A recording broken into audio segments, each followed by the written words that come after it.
Familia querida, el Señor los bendiga y les guarde. El Espíritu de verdad. Biblia en un año, Mateo 6, Éxodo 35 y 36, Proverbios 16 y 17. La lectura de hoy está en Juan 16, del 1 al 24. Hermanos, esta lectura es lo que pudiera llamarse un plato fuerte para los temas de la fe cristiana. Habla del ministerio del Espíritu Santo. Habla de cómo la tercera persona de la Trinidad tomó la victoria de Cristo en la cruz y la hace manifiesta a los que creen. Y a la vez, cómo el Espíritu Santo trata con las personas que aún no conocen al Señor para traerlos. Y una vez que los trae a Dios, los guía, los dirige. Amén. Vamos a aprender muchas cosas hoy. Nos dice en Juan 16:1, estas cosas les he hablado para que no tengan tropiezo. Os expulsarán de las sinagogas y aún viene la hora cuando cualquiera que os mate pensará que rinde servicio a Dios. Y harán esto porque no conocen al Padre ni a mí. Mas les he dicho estas cosas para que cuando llegue la hora se acuerden de que ya os lo había dicho. Esto no se los dije al principio porque yo estaba con vosotros, pero ahora voy al que me envió y ninguno de ustedes me pregunta, ¿a dónde vas? ¿Qué leímos en esta primera parte? Impresiona cómo Jesús dice que vendrá tiempo cuando a los discípulos le dice, ustedes los van a matar y los van a perseguir y los van a expulsar de la sinagoga. Y ellos van a pensar que están haciendo la obra de Dios. Y solamente eso debe causar mucho asombro y mucha reverencia en nosotros y mucha dependencia de Dios y su Santo Espíritu. Porque aquellos que mataron a Jesús pensaron que estaban agradando a Dios. Y ellos estaban matando al mismo Hijo de Dios. Si hay algo que a uno le duele en el alma, es su propio Hijo. Y esta gente estaban tan perdidos, tan distante de la obra del Espíritu Santo, que estaban matando al propio Hijo y apedreaban a los profetas, como lloró Jesús en una ocasión. Jerusalén, Jerusalén, que matas a los que te son enviados, que apedreas a tus profetas.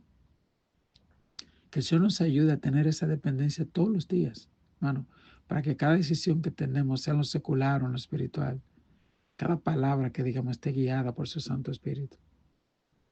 Continúa él diciendo en el verso 6, antes, porque os he dicho estas cosas, tristeza ha llenado vuestro corazón, pero yo os digo la verdad, conviene que yo me vaya, porque si no me fuera, el Consolador no vendría a ustedes, mas si me fuere, os lo enviaré. Cuando Él venga, convencerá al mundo de pecado, de justicia y de juicio. De pecado, por cuanto no creen en mí. De justicia, por cuanto voy al Padre y no me veréis más. Y de juicio, por cuanto el príncipe de este mundo ya ha sido juzgado. Segundo punto, y aquí ya empezamos a entrar en materia. Dice el Señor le explica que Él tiene que irse. Y dice, ya ustedes no me preguntan. Es decir, el Espíritu Santo estaba empezando ya a dar un discernimiento, un entendimiento de muchas cosas a los discípulos que ya no tenían ni que preguntarle a Jesús. Entonces, dice el verso, que cuando el Espíritu Santo venga, y Jesús le dice, mira, y conviene que yo me vaya, y usted tiene que preguntarse, ¿qué cosa es el Espíritu Santo que Jesús le dice, conviene que yo me vaya? ¿Cuál es el ministerio del Espíritu Santo? Por eso es tan importante que nosotros nos acerquemos más a Dios y busquemos su presencia, la presencia de su Santo Espíritu. ¿Por qué? Cuando Jesús asciende al cielo y Él se presenta delante de su Padre con su propia sangre que derramó. Déjeme explicarle un poquito bien esto, mire.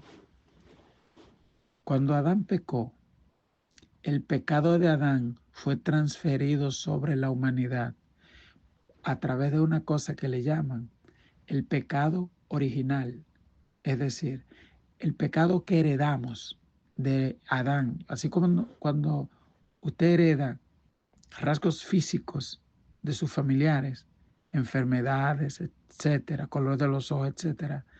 Así también en lo espiritual nosotros heredamos a veces hasta la tercera y cuarta generación, lo bueno y lo malo espiritualmente. De Adán heredamos la muerte, la inclinación es el pecado, porque él tomó esa decisión. Ahora, antes de venir Cristo, el Señor les enseñó que ellos debían tomar un cordero y sacrificarlo, poner su mano sobre ese cordero y declarar, confesar todo su pecado sobre ese animal y luego sacrificarlo. Ellos sabían lo que dice la Biblia, que la paga del pecado es muerte, y sabían que el pecado no era cosa ligera.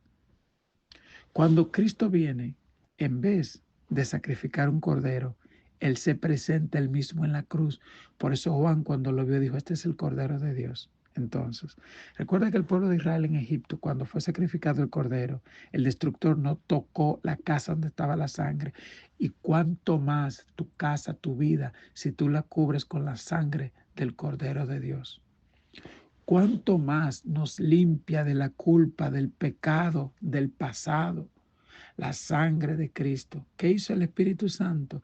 Que cuando Jesús se presentó en el lugar santísimo con su sangre, ganó redención, justificación, perdón para la raza humana.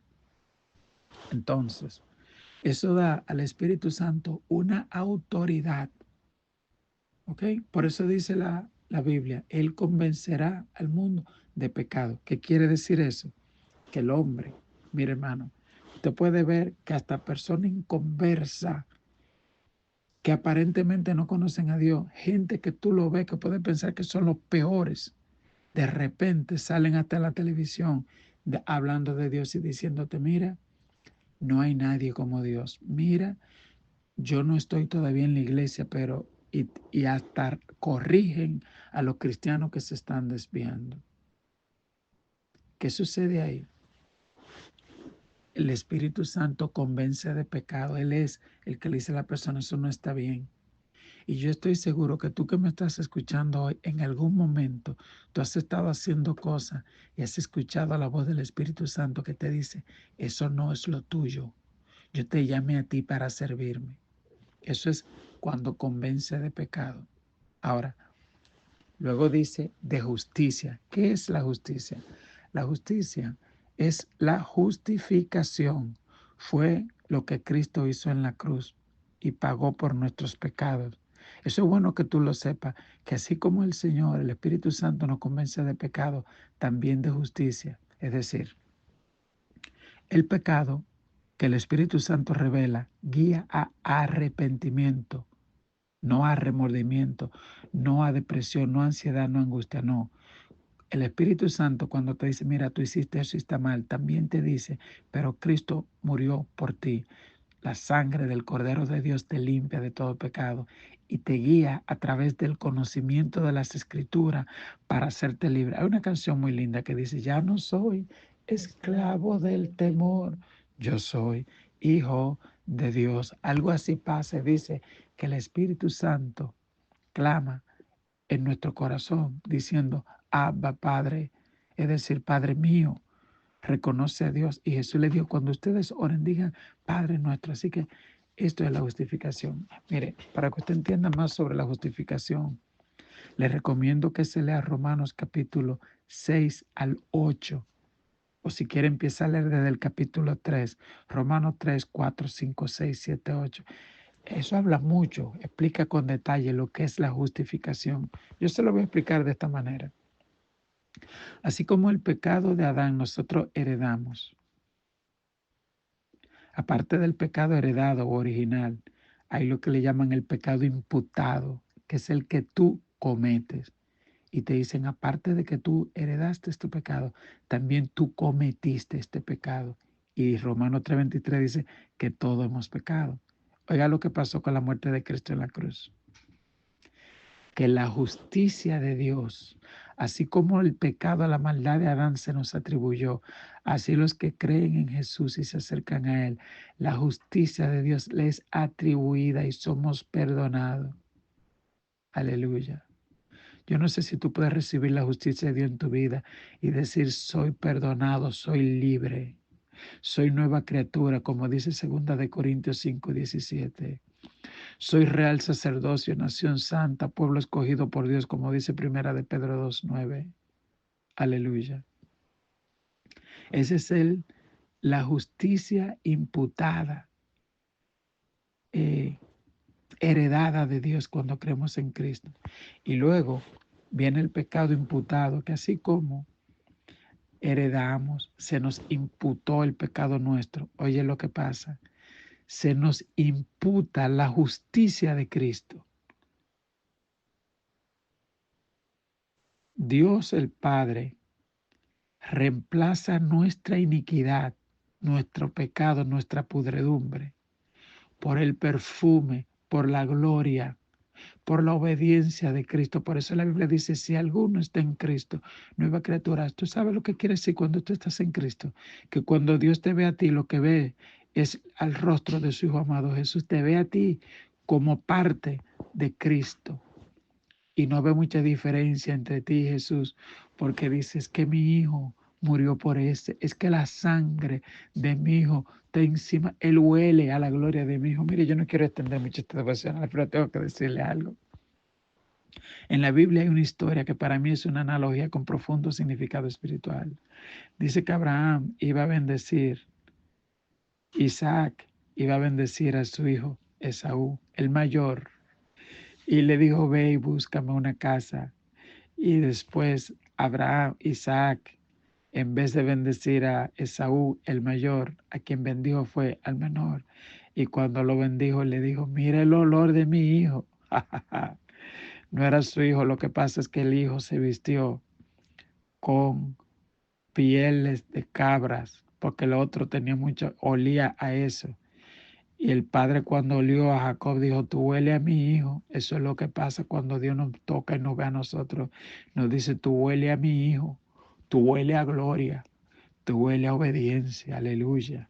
Tú huele a perfume del cielo, amén. En fin, el verso pecado, justicia y juicio. Juicio, porque después que así el Espíritu Santo o alguien te predica y se te presenta el Evangelio y se te presenta lo que Cristo hizo en la cruz, ya tú sabes lo que es pecado, tú tienes que tomar una decisión. Y si tú aceptas a Cristo, eres salvo. Y si no, entonces, ¿qué viene? El juicio. Y también el Espíritu Santo te convence y te dice, estás mal, vas rumbo al infierno. Y si la persona, como quiera, no escucha la voz de Dios, se va a dar cuenta el día que cierre sus ojos en esta tierra y va a ver que quienes lo van a buscar no son ángeles y que a donde lo van a llevar no va a ser hacia arriba, sino hacia abajo. Y la Biblia dice que allí será el lloro y el crujir de dientes. Hermano, mientras estemos en esta tierra, hay tiempo. Y hay gente que dice, no, yo voy a esperar para arrepentirme después. Yo te voy a decir una cosa. Aquí nadie sabe cuándo se va a morir. Mejor entrega tu vida hoy a Cristo para que los días que queden se lo dediques a Dios y le sirvas. Ok, el verso 12 dice, aún tengo muchas cosas que decirle, pero ahora no la pueden sobrellevar. Pero cuando venga el Espíritu de verdad, Él los guiará a toda la verdad, porque no hablará por su propia cuenta, sino que hablará todo lo que oyere y os hará saber las cosas que habrán de venir. Él me glorificará. Déjeme decirle algo. El Señor le dice acá, Él los guiará a toda verdad. O sea, el Espíritu Santo no solo hace todo eso con el pecado, la justicia, el juicio, sino que también nos guía a nosotros los cristianos a toda la verdad.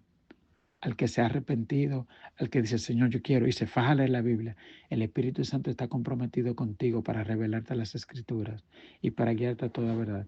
Porque la verdad puede ser peligrosa. Tú puedes usar la verdad para mal, como un cuchillo, para cocinar o para matar. La verdad tiene que saber usarla correctamente. ¿Ok? Porque Satanás quiere usar la misma palabra para confundirte. ¿Estamos claros? Verso 16 dice, todavía un poco y no me veréis, y de nuevo un poco y me veréis. Habla de la muerte y resurrección, porque yo voy al Padre. Entonces se dijeron algunos de los discípulos, ¿qué es esto que dice que todavía un poco y me veréis, y de nuevo un poco y no me veréis porque voy al Padre? Decían pues, ¿qué quiere decir con todavía un poco? No entendemos lo que habla. Jesús conoció lo que querían preguntarle, le dijo, ¿preguntáis entre vosotros acerca de esto? Todavía un poco y no me veréis, y de nuevo un poco me veréis. De cierto os digo que vosotros lloraréis y lamentaréis, y el mundo se alegrará. Pero aunque vosotros estéis tristes, vuestra tristeza se convertirá en gozo. Él hablaba ahí de la de la muerte, de la tristeza que iba a ser la muerte de Cristo, y del gozo de verlo en su resurrección y cuando venga el Espíritu Santo. Y dice el 21, la mujer cuando da luz tiene dolor porque ha llegado su hora, pero después que ha dado luz un niño, ya no se acuerda de la angustia por el gozo de que haya nacido un hombre en el mundo. Fíjese, esto del parto habla del proceso, ¿ok? Para llegar al conocimiento de Cristo. Muchas veces a uno le predica a alguien, la persona acepta a Cristo y cree que de repente de la noche a la mañana porque aceptó a Cristo todo es color de rosa. No, es un proceso de alumbramiento, de parto, donde hay cosas que tienen que dejar que te van a doler. ¿Ok? Y no va a ser color de rosa. Tú ves cuando un niño nace, que la mamá grita y el niño nace todo untado de sangre y de líquido y de qué sé yo cuánto, y hay que cortarle el ombligo, cordón umbilical y darle una nalgada. El niño cree que lo están maltratando, pero es para que al llorar se limpien la vía respiratoria y demás. Jeje. El Espíritu Santo hace cosas con nosotros parecidas, que nosotros nos entendemos, pero que usted se encomienda a Dios. Y la Biblia dice, el que comenzó en vosotros la buena obra, la terminará. Por último, nos dice el verso 22. También ustedes ahora tienen tristeza, pero los volveré a ver, y se gozará a vuestro corazón, y nadie os quitará vuestro gozo. En aquel día no me preguntarán nada. De cierto os digo que todo cuanto pidiereis al Padre en mi nombre, os lo dará. Hasta ahora nada habéis pedido en mi nombre. Pedid y recibiréis, para que vuestro gozo sea cumplido. Dios te bendiga, Dios te guarde. Como dice ese versículo, pida y reciba en el nombre del Señor, que tu gozo sea cumplido. Pida conforme a la voluntad de Dios. Que Dios te bendiga. Recibe, recibe, recibe poder de lo alto. Recibe, recibe, recibe el Espíritu Santo. Y déjate bautizar. Por el Espíritu Santo. Amén. Dios te bendiga. Dios te